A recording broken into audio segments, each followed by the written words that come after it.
Let me tell you a story. Picture a small wooden house high up in the north, far from city lights, where winters stretch nearly half the year, and the wind whistles through snow-dusted pines. This is where Mara lives. Mara moved here more than 10 years ago.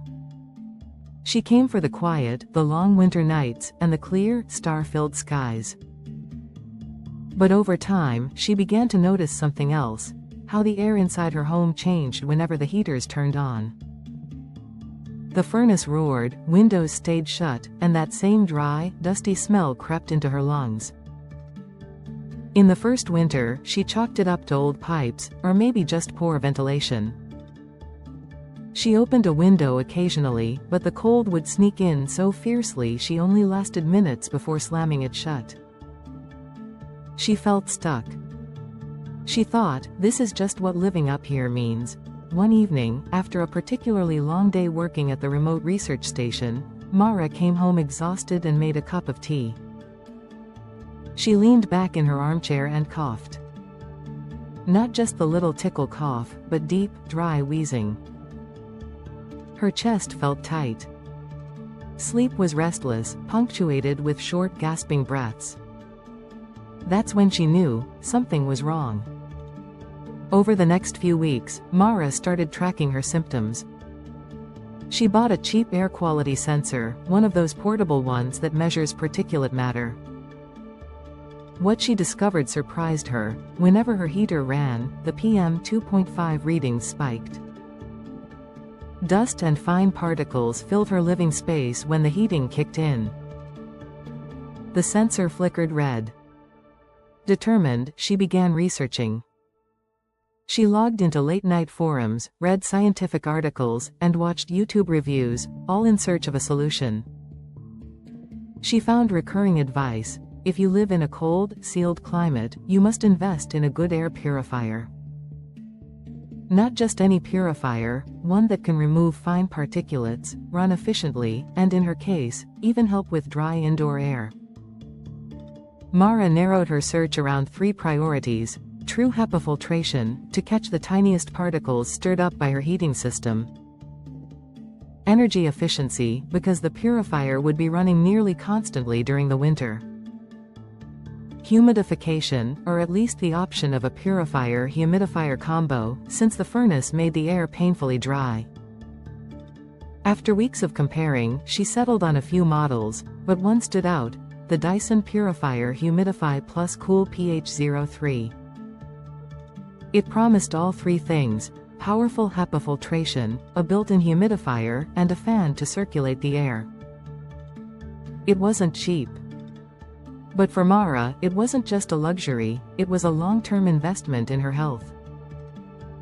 When the purifier finally arrived in early November, Mara felt a surge of hope as she unpacked it. She set it up in her little living room, near the heating vent but not too close, so it could catch rising dust. She plugged it in, pressed auto, and watched as a soft blue light glowed. The first night she slept with it on, she awoke with her throat less scratchy. The air felt smoother, less like sandpaper. She checked her sensor. The PM 2.5 level dropped significantly. Her breathing was quieter. For the first time in months, she didn't cough when she woke. Over the next few weeks, things changed dramatically. The constant wheeze that accompanied her every morning softened. Her skin, which had grown painfully dry from forced air heating, felt less tight. She no longer cracked chapstick 5 times a day. Her purifier became a companion.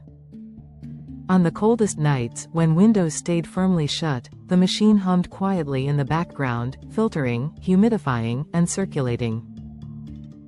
On breezy afternoons, she'd open the windows for a short burst, then close them again, confident she had her air quality under control. One day, her friend Lena came to visit from a warmer city far south. Lena sniffed around, crinkled her nose, then said, "Mara, your place smells clean, it's different here." Mara laughed, but inside, she felt triumphant. But Mara didn't just stop there. She realized that others in her community might be struggling too: older neighbors, mechanics, teachers, even children. She started telling them about air purifiers. She showed her sensor readings, explained HEPA filters, and talked about how dry air could strain one's lungs. Some nodded politely but dismissed it. Others, more curious, decided to try it. A retired teacher, Mr. Anders, told her he finally slept through the night. A grandfather next door said his grandson's asthma attacks lessened. And then, the unexpected happened. That same community where the cold winds howled and windows froze from the inside, began to feel lighter. On one snowy evening, as Christmas lights glimmered in her yard, Mara stood on her porch, looking out at the silent trees, the snow softly falling. She took a deep breath, and for once, she felt peaceful. She realized that living in the north didn't mean she had to sacrifice the air she breathed. Her journey, the coughs, the research, the decision, had given her something priceless: control. Her little purifier was more than a machine. It was a safeguard. A guardian of her health.